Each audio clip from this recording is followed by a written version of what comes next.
Hi viewers, যারা লিচু ছাড়া বোম্বাই লিচু ছাড়া কলম কিনে নেবেন তারা এখনই অর্ডার করবেন, কারণ হচ্ছে এখনই কলম দেওয়ার সময়।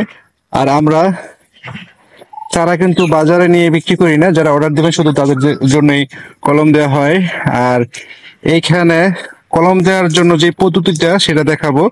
আপনার ইচ্ছা করলে আপনাদের বাড়িতে আপনারা নিজেরাই করতে পারেন যদি লিচু গাছ থাকে। তো এই যে এইভাবে প্রথম 2 ইঞ্চি পরিমাণ চারদিক দিয়ে লিচু ছাড়া যে ছাল আছে সেটা মানে উঠে নিবেন সুন্দর করে। তারপর মাটি এইভাবে মধ্যে মানে একেবারে সুন্দর করে আঠালো করে তারপর এইভাবে ডালার চারদিক দিয়ে ঘুরিয়ে নিবেন এবং তারপর আপনার ছালার যে চট আছে বস্তা সেটা দিয়ে আটকিয়ে দিবেন। আটকিয়ে দেওয়ার পর বেঁধে দিতে হবে।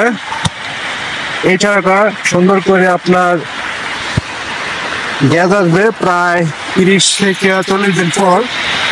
তারপরে এই চারাটা আমরা অর্ধেক কেটে গাছে আবার 10-12 দিন রেখে দিব। তারপরে আবার দ্বিতীয় পর্ব আমরা গাছ থেকে নামাবো। আর যারা অর্ডার করবেন চারা তারা এখনই অর্ডার করতে হবে, কারণ যেহেতু আমরা বাজারে নিয়ে বিক্রি করি না। আর অর্ডার করার পাশাপাশি অর্ধেক টাকা অ্যাডভান্স করতে হবে। এই লিচুগুলি বোম্বাই লিচু আমাদের প্রায় 100-র উপরে এখানে বড় বড়। তো এখন আর এই লিচুর কোয়ালিটি কিন্তু খুব ভালো। বোম্বাই লিচুর ক্ষেত্রে খুব সুস্বাদু। আশা করি যারা অর্ডার করবেন তারা অর্ডার করে দিবেন।